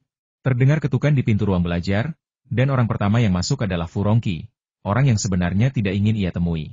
Lausi, pembantunya bilang kamu tidak sarapan? Bos, kenapa Anda ada di sini? HMPH, kalau aku tidak datang, apa kau tidak akan pernah memberitahuku kalau perusahaanmu bangkrut? Kata Fu Rongqi dengan marah. Guangzheng, ku dengar dari Guanghui kau membawa Feng Yu ke sini? Paman, aku membawa Feng Yu ke sini. Dia bilang ada berita yang bisa membuatnya kaya raya. Aku menjanjikan 30% dari keuntungannya, yang sudah lumayan besar, tapi dia ingin setidaknya 100 juta. Itulah sebabnya aku membawanya ke sini untuk menemuimu. Bang, Fu Rongqi menepuk sandaran tangan sofa dan berkata, yang lain ingin untung 100 juta, dan kamu hanya memberi mereka 1 juta. Kapan keluarga Fu kita pernah menipu orang seperti ini? Fu Rongqi memang pernah membeli informasi, tapi dia selalu memberikan apapun yang dijanjikan. Saudara keempat tahu ada orang lain yang menginginkan bagian 100 juta, tapi dia malah memberitahu orang lain, yang berarti dia setuju memberi mereka bagian 100 juta. Dia malah mengingkari janjinya setelah orang lain mengatakannya. Sungguh memalukan keluarga Fu. Fu Rongjin terkejut. Setelah ayahnya meninggal, ia paling takut pada bosnya dan selalu bermimpi untuk melampauinya. Kali ini ia pikir ia bisa menghasilkan miliaran dan bangga pada dirinya sendiri. Tetapi ia tidak menyangka akan kehilangan segalanya. Bos, dia memberiku berita palsu, yang menyebabkan aku kehilangan 400 juta. Dan kau masih memarahiku? Kalau kamu janji ngasih 100 juta, apa mereka bakal kasih kamu informasi palsu? Kalau kamu datang nanya, apa aku bakal biarin kamu beli rubelnya biar naik nilainya? Lagi pula, bukankah Feng Yu teman Guangzheng? Kenapa dia bohongin kamu? Fu Rongqi sangat marah. Saat ini, si keempat masih berdalih. Bagaimana aku tahu kenapa dia berbohong padaku? Aku ingin membagi uang itu dengannya setelah aku berhasil, bantah Fu Rongjin. Kamu? Hei, Guangzheng, katakan padaku, mengapa Feng Yu berbohong kepada ayahmu? Fu Guangzheng menatap ayahnya, lalu pamannya, dan berkata dengan bibir atas yang kaku, kurasa ayahnya mungkin telah merebut saham yang ingin dibeli Feng Yu. Apa yang terjadi? Fu Rongqi tidak mengerti mengapa saudara keempat merebut saham Feng Yu? Omong kosong, bagaimana aku bisa mencuri sahamnya? Aku membeli saham itu dengan uangku sendiri, apa hubungannya dengan dia? Fu Rongjin geram. Diam, lanjut Guangzheng. Itu perusahaan AIWA Jepang, yang juga dikenal sebagai AIWA. Feng Yu bertanya kepada saya tentang AIWA dan ingin membeli sahamnya. Dia sebenarnya membeli lebih dari 60% saham AIWA dari Sony. Ayah menyuruh seseorang menghubungi pemegang saham AIWA lainnya dan membeli saham mereka. Feng Yu beberapa kali mengatakan kepada saya bahwa dia ingin membeli saham kami di AIWA, tetapi ayah tidak setuju. AIWA? Fu Rongqi punya sedikit kesan tentang perusahaan ini. Lagi pula, ia sudah mengenal perusahaan ini saat pertama kali bermitra dengan AIWA untuk mendirikan Aihua Hong Kong. All for, apakah Guangzheng salah? Tidak, itu saja. Aku sudah membeli sahamnya. Jadi kenapa aku harus menjualnya hanya karena dia menginginkannya? Lalu kenapa kau mau membeli saham AIWA? Fu Rongqi menatap Fu Rongjin dengan dingin. Kenapa Fu Rongjin mau berinvestasi di perusahaan yang utangnya begitu besar? Saya rasa itu ide yang bagus. Bukankah sudah saya katakan bahwa saya optimis dengan pasar pemutar portabel? Kalau tidak, saya tidak akan membeli saham Anda di perusahaan Aihua Hong Kong. Fu Rongqi menghela napas dan menunjuk ke arah Fu Guangzheng. Silakan saja katakan padaku. Karena Feng Yu selalu menghasilkan banyak uang dari investasinya, saya bermitra dengannya untuk berinvestasi di sebuah perusahaan mesin. Dan kami balik modal dalam waktu sekitar 1 tahun. Dia mengembangkan pelembab udara merek Feng Yu, dan Anda tahu betapa menguntungkannya produk itu. Dia juga memperkenalkan lini produksi sepeda motor, dan sepeda motor itu menjadi sangat populer di Tiongkok daratan. Kami semua berpikir AIWA pasti telah berhasil mengembangkan teknologi baru dan akan segera meraup untung. Jadi saya mau tidak mau membeli saham AIWA. Lagi pula, harganya tidak tinggi, jadi kami mampu menanggung kerugian. Suara Fu Guangzheng semakin mengecil. Ia merasa sedikit malu. Bagaimanapun, ayahnya lah yang melakukan sesuatu yang tidak adil. Kakak keempat, apa yang bisa kukatakan padamu? Apa yang kukatakan padamu? Dalam berbisnis, kau tidak boleh hanya melihat keuntungan sesaat, kau harus memiliki visi jangka panjang, dan kau tidak boleh menipu mitra bisnismu. Keluarga Fu kita telah mampu berdiri kokoh di Hong Kong selama bertahun-tahun berkat reputasi kita. Selain itu, sebelum setiap investasi, kau harus melakukan investigasi dan brainstorming yang mendalam, dan jangan mengambil keputusan secara impulsif. Apakah kau lupa semua kata-kata ini? Bukankah kau selalu merasa aneh bahwa ayah sangat menyayangimu semasa hidupnya, tetapi kau tidak mendapatkan banyak harta keluarga? Itu karena ayah tahu bahwa jika ia menyerahkan keluarga Fu kepadamu, ada kemungkinan 50% keluarga Fu akan melampaui keluarga Li, dan juga ada kemungkinan 50% keluarga Fu akan benar-benar merosot. Apakah ayah benar-benar berkata begitu? Fu Rongjin sedikit tidak yakin. HMPH, aku bosmu? Apa aku pernah berbohong padamu? Guangzheng, pergilah ke Harbin besok dan jual saham AIWA ke Feng Yu dengan harga par. Jangan beritahu dia tentang kerugian investasi ayahmu dulu. Paman? Sekalipun ayahku bertindak terlalu jauh, dia tidak bisa mempermainkannya seperti ini, kan? Paman tidak hanya tidak membantu ayahku, Paman bahkan membiarkan putra keduaku menjual saham AIWA-nya kepadanya? Fu Guanghui cemas. Mengapa pamannya berpihak pada orang luar? Apakah keluarga Fu di Hong Kong perlu tunduk pada anak bernama Feng itu? Fu Rongqi menyipitkan mata dan mengembuskan asap cerutunya. Silakan, katakan ini padanya. Jika dia mengerti, dia akan memberi kita penjelasan. Jika tidak, jangan pikir keluarga Fuku tidak bisa berbuat apa-apa padanya di daratan. Feng Yu sangat penasaran, mengapa Fu Guangzheng datang ke Harbin untuk mencarinya? Rubel baru-baru ini jatuh lagi, jadi terlepas dari apakah Fu Rongjin telah tertipu atau tidak, ia seharusnya sudah menduga Feng Yu sedang mencoba menipu mereka. Ia juga sedang menunggu perusahaan penjualan keluarga Fu di Hong Kong merencanakan sesuatu, sehingga ia bisa memutuskan hubungan dengan keluarga Fu sepenuhnya. Mungkinkah Fu Guang datang untuk menuntut keadilan? Hanya itu kemungkinannya. Kakak Feng, kenapa kau tidak menghubungiku begitu lama? Fu Guangzheng tampak sangat antusias ketika melihat Feng Yu. Kontak apa? Feng Yu bertanya balik. Fu Guangzheng tersenyum canggung, mengingat instruksi pamannya dan tidak menyebutkan fakta bahwa ayahnya telah kehilangan sejumlah besar uang kali ini. Ngomong-ngomong, Saudara Feng, saya punya kabar baik untuk Anda. Bukankah Anda selalu ingin membeli saham AIWA? Ayah saya sudah berbicara dengan kakak tertua saya dan memutuskan untuk menjualnya kepada Anda. 26% sahamnya bernilai sekitar 2,8 juta, dan saya akan menjualnya kepada Anda seharga 3 juta. Apakah Anda menginginkannya? Hah? Feng Yu ternganga. Ia sudah beberapa kali menyinggung hal ini kepada keluarga Fu, bahkan menawar harga 5 juta dolar as, tetapi keluarga Fu menolaknya. Mengapa mereka salah minum obat hari ini dan malah menawarkannya seharga 3 juta dolar as? Apakah ada yang salah di AIWA? Apakah keluarga Fu sudah mengetahuinya sebelumnya dan ingin terbebas dari beban ini? Apakah sejarah berubah drastis karena kemunculannya? Apakah karena Sony mundur? Kakak Fu, kenapa ayahmu tiba-tiba memutuskan menjual saham AIWA kepadaku? Tanya Feng Yu curiga. Saudara Feng selalu menginginkannya. Seorang pria sejati tidak akan mengambil kebaikan orang lain. Jadi, Aku menjualnya kepadamu. Ada apa, Saudara Feng? Kau tidak menginginkannya lagi? Tentu saja tidak, aku menginginkannya. Feng Yu ragu sejenak, lalu memutuskan untuk membelinya. Dengan begitu, ia bisa mengendalikan Ai Wei sepenuhnya dan menghindari kecelakaan. Sekalipun ia merugi, entah lebih dari 7 juta dolar as atau 10 juta dolar as, itu tidak masalah baginya. Selama para insinyur RD Ai Wei itu masih ada, ia tidak akan merugi. Mereka adalah insinyur elektronik top dunia, dan mereka adalah kekayaan. Fu Guangzheng menyerahkan kontrak yang ditandatangani ayahnya kepada Feng Yu. Ini kontraknya. Lihatlah dan periksa apakah ada masalah. Feng Yu mengambilnya dan mengamatinya dengan saksama. Hanya ada sedikit klausul. Itu adalah kontrak pengalihan saham standar. Tidak ada yang perlu diubah. Kontrak itu sudah memiliki tanda tangan dan stempel Fu Rongjin. Bukankah mereka bilang sahamnya sudah dialihkan ke kakak laki-laki Fu Guangzheng? Kenapa masih atas nama Fu Rongjin? Tentu saja Feng Yu tidak akan menanyakan hal seperti itu saat ini. Ia menandatangani dan membubuhkan sidik jari pada kontrak tanpa ragu, meninggalkan salinannya sendiri. Kakak Fu, aku akan menelepon dan meminta HSBC untuk mentransfer uang itu kepada ayahmu. Sampai Fu Guangzheng menerima telepon yang mengatakan bahwa uangnya telah tiba, Fu Guangzheng tidak menyebutkan apapun tentang rubel. Hal ini membuat Feng Yu semakin bingung.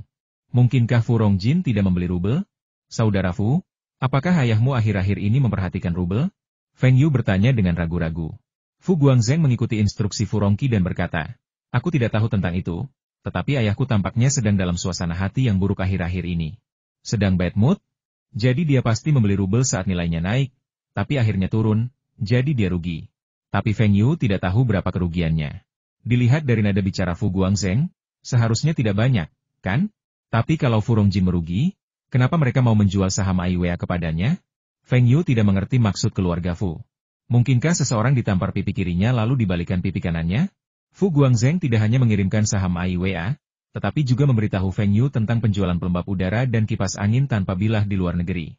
Ia bahkan mengatakan bahwa ayahnya telah membangun jaringan penjualan Walkman merek Ai Wei di Asia Tenggara dan sedang bersiap untuk menyerahkan hak penjualan di Tiongkok daratan kepada Feng Yu. Feng Yu semakin bingung. Bagaimana mungkin semua ini tampak menguntungkannya? Apakah keluarga Fu meminta maaf? Ini terlalu tulus. Sepertinya bukan keluarga kaya Hong Kong yang dikenal Feng Yu. Feng Yu teringat bahwa di kehidupan sebelumnya, ada laporan tentang keluarga Fu di Hong Kong. Disebutkan bahwa di antara saudara-saudara Fu, kecuali kakak tertua yang memiliki reputasi baik, saudara kedua, ketiga, dan keempat memiliki reputasi yang biasa-biasa saja. Bagaimanapun, Fu Rongjin bukanlah tipe orang yang akan menderita kerugian dalam diam. Tunggu, bos keluarga Fu? Mungkinkah bos keluarga Fu meminta Fu Guangzheng melakukan ini? Seharusnya, pemimpin keluarga Fu yang sebenarnya adalah bos keluarga Fu. Kakak Fu, apakah kedatanganmu kali ini atas ide ayahmu atau ide orang lain? Feng Yu bertanya dengan ragu-ragu.